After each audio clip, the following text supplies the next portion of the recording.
मेरे साथ बोलिए, भारत माता की। अरे भाई क्या हो गया आप लोगों की आवाज? बलिया वाले भी आए हैं ना, यहाँ बिहार वाले भी है ना। ऐसी आवाज नहीं चलेगी। मेरे साथ दोनों हाथ उठाकर, मुट्ठी भींचकर इतनी जोर से भारत माता की जयकारा लगाइए कि जेपी के सिद्धांतों को छोड़कर जो कांग्रेस के गोदी में बैठे हैं उनके हृदय के अंदर कमी आ जाए। मेरे साथ दोनों हाथ उठाइए, उठाइए दोनों हाथ, मुट्ठी भींचिए और प्रचंड आवाज से बोलिए, भारत माता की, भारत माता की। मंच पर उपस्थित उत्तर प्रदेश के यशस्वी मुख्यमंत्री श्रीमान योगी आदित्यनाथ जी, आज जिनके निमंत्रण पर मैं यहां आया हूं, जयप्रभा राष्ट्रीय स्मारक के अध्यक्ष और सांसद श्रीमान वीरेंद्र मस्त जी, हमारे बिहार प्रदेश के अध्यक्ष श्री संजय जायसवाल जी, केंद्रीय गृह राज्य मंत्री नित्यानंद राय जी, श्रीमान अश्विनी चौबे जी, भाजपा के राष्ट्रीय उपाध्यक्ष राधा मोहन बाबू, यहाँ के सांसद और मेरे मित्र श्री राजीव प्रताप रूडी जी, बिहार के वरिष्ठ नेता और सांसद सुशील मोदी जी, जनार्दन सिंह जी, नीरज शेखर जी, प्रतिपक्ष के नेता विनय कुमार जी, हरीश त्रिवेदी जी, उपस्थित सभी उत्तर प्रदेश सरकार के मंत्रीगण और आज जेपी की जन्मभूमि पर इतनी बड़ी संख्या में आए हुए मेरे प्यारे भाइयों बहनों को मेरा प्यार नमस्कार। मित्रों, जयप्रकाश जी, आज वो प्रण पूरा हो रहा है और जेपी की जन्म जयंती के दिन ही पूरा हो रहा है। मित्रों, सरयू और गंगा के मिलन स्थान पर, बिहार और यूपी के मिलन स्थान पर, यही भूमि पर जयप्रकाश जी जन्मे थे। जयप्रकाश जी का जीवन अनेक मानों में विशिष्ट प्रकार का रहा। आजादी के लिए क्रांति के रास्ते पर भी लड़े, आजादी के लिए गांधी के बताए मार्ग पर भी लड़े, आजादी के बाद जब सत्ता लेने का समय आया, एक सन्यासी की भांति विनोबा भावे के साथ सर्वोदय की गतिविधि के अंदर वो जुड़ गए।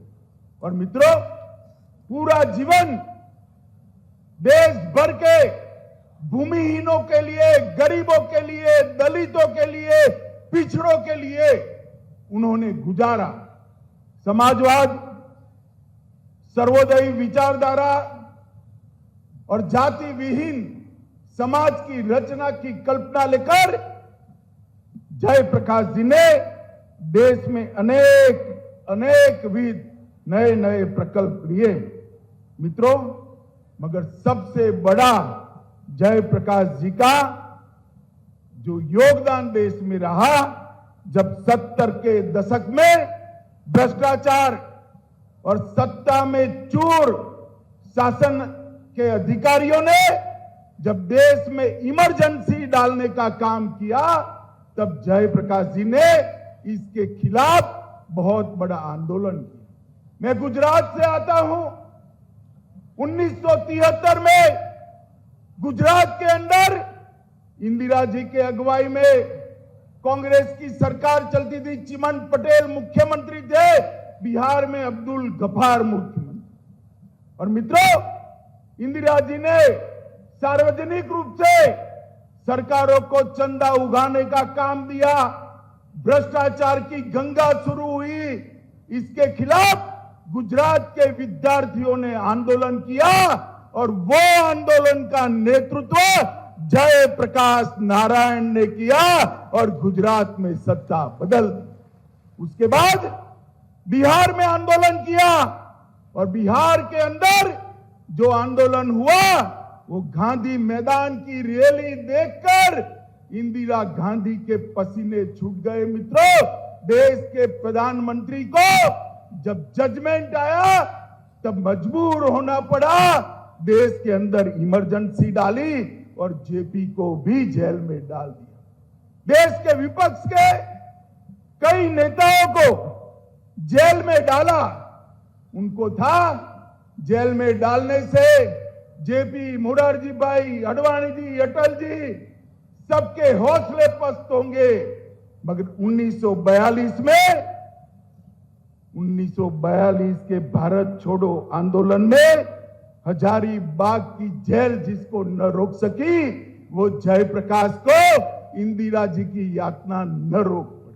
जब इमरजेंसी उठी, जेपी ने पूरे विपक्ष को एक किया और उसके बाद देश में पहली गैर कांग्रेसी सरकार बनाने का काम मित्रों जयप्रकाश नारायण ने किया।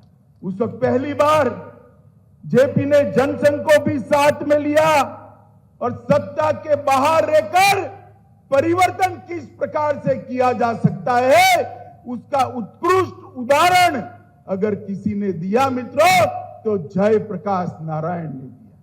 आज देश में मोदी जी के नेतृत्व में एक सरकार चल रही है। 8 साल से जो जयप्रकाश के सिद्धांत थे, विनोबा के सिद्धांत थे, सर्वोदय के, वो सर्वोदय के ही नारे को मोदी जी ने अंत्योदय के साथ जोड़कर गरीब कल्याण की एक नई पीठिका शुरू की। देश के 60 करोड़ गरीबों को 5 लाख से ज्यादा स्वास्थ्य का बीमा देना, हर गरीब के घर में गैस, हर गरीब के घर में शौचालय, 2.5 साल तक हर गरीब को फ्री राशन देने का काम करना, हर घर में बिजली पहुंचाना, हर गांव में बिजली पहुंचाकर हर गांव को रोड के साथ जोड़ने का काम नरेंद्र मोदी जी ने किया है। मित्रों, मैं बहुत छोटा था, मैंने एक नारा सुना था, अंधेरे में एक प्रकाश, जय प्रकाश, जय प्रकाश। और उसी नारे पर गुजरात और बिहार के युवा एकत्रित होकर सत्ता परिवर्तन करे थे। मगर जेपी ने साथ में संपूर्ण क्रांति का भी नारा दिया था। संपूर्ण क्रांति के नारे को किसी भी कांग्रेसी ने सफल बनाने का यत्न नहीं किया। संपूर्ण क्रांति के नारे को सफल बनाने का काम देश के प्रधानमंत्री नरेंद्र मोदी जी ने किया है। मित्रों, नरेंद्र मोदी जी ने किया। आज देश भर के 60 करोड़ गरीबों को उनके जीवन स्तर को ऊपर लाकर उनके लिए रोजगारी के मौके सृजित कर उनके जीवन में उनके घर से धुआं निकालकर घर में उजियारा करने का काम नरेंद्र मोदी जी ने किया है। मित्रों, 74 में जब जयप्रकाश जी ने बिहार में आंदोलन किया, अराजनीतिक आंदोलन, सारी विचारधारा के छात्र जेपी की अगुवाई में इकट्ठा हुए थे। सुशील जी यहां बैठे हैं, सुशील जी भी उसी आंदोलन की प्रोडक्ट है। मगर उस आंदोलन की और कई लोग हैं जो पूरा जीवन जेपी का और लोहिया जी का नाम दिए। मित्रों, आज मैं बिहार की जनता को पूछने चाहता हूं, जो जेपी का नाम लेकर जेपी आंदोलन से उपजे नेता आज कांग्रेस के गोदी में बैठे हैं केवल और केवल सत्ता के लिए, उसके साथ आप सहमत है क्या? जरा जोर से बोलिए, सहमत है क्या? ये जयप्रकाश के सिद्धांतों की राजनीति है, ये जयप्रकाश का बताया हुआ मार्ग नहीं।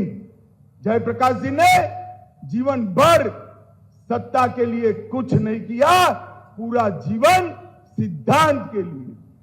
और आज 5-5 बार सत्ता के लिए पाला बदलने वाले लोग बिहार के मुख्यमंत्री बनकर बैठे हैं। बिहार की जनता को तय करना है कि जयप्रकाश के दिखाए हुए रास्ते पर चलने वाली, नरेंद्र मोदी के नेतृत्व वाली भारतीय जनता पार्टी चाहिए या जयप्रकाश के रास्ते से भटककर सत्ता के लिए समाधान करने वाली ये गठजोड़ की सरकार चाहिए। मित्रों, आने वाले दिनों में जेपी के सिद्धांतों के कई लोग, अनुयायी युवा पैदा हो, इसके लिए स्मारक बनाने का विचार नरेंद्र मोदी जी ने दिया था। मैं बधाई देना चाहता हूं, साधुवाद देना चाहता हूं भाई वीरेंद्र मस्त जी को, जिन्होंने ट्रस्ट के अध्यक्ष के नाते इसके पीछे पड़कर इसको पूरा करने का काम किया है। और आज जेपी के सिद्धांतों के लिए उन्हीं के जन्म के गांव के अंदर एक बहुत बड़ा स्थानक बना है। यहां पर रिसर्च सेंटर भी बनने वाला है, यहां पर फैकल्टी की रहने की सुविधाएं भी बनने वाली है, यहां पर विद्यार्थियों की रिसर्च की सुविधा भी रहने की बनने वाली है। और जेपी का सिद्धांत, ग्रामीण विकास का सिद्धांत, ये सिद्धांत को कैसे आगे बढ़ाया जाए, इसका हमेशा के लिए ये बहुत बड़ा स्थान बनने वाला है।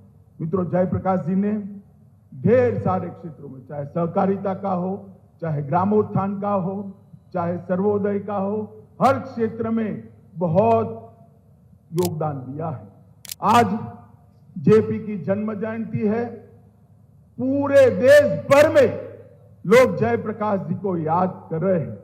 मैं फिर से एक बार वीरेंद्र जी को बात कर मेरी बात समाप्त करना चाहता हूं कि वीरेंद्र जी, ये यात्रा को यहां तक तो ले आए हैं, इसको लॉजिकल एंड तक ले जाने के लिए लगे रहिएगा। जेपी के सिद्धांतों को अगर हम जिंदा रखेंगे तो उसी में से आगे पर देश को चलाने की, देश को आगे बढ़ाने की युवा शक्ति प्राप्त होगी। मैं फिर से एक बार सभी का धन्यवाद कर मेरी बात को समाप्त करता हूं। मेरे साथ दोनों हाथ उठाकर जयप्रकाश अमर रहे के नारे लगाएंगे। मेरे साथ बोले, जय प्रकाश, जेपी, जय प्रकाश, वंदे वंदे, भारत माता की।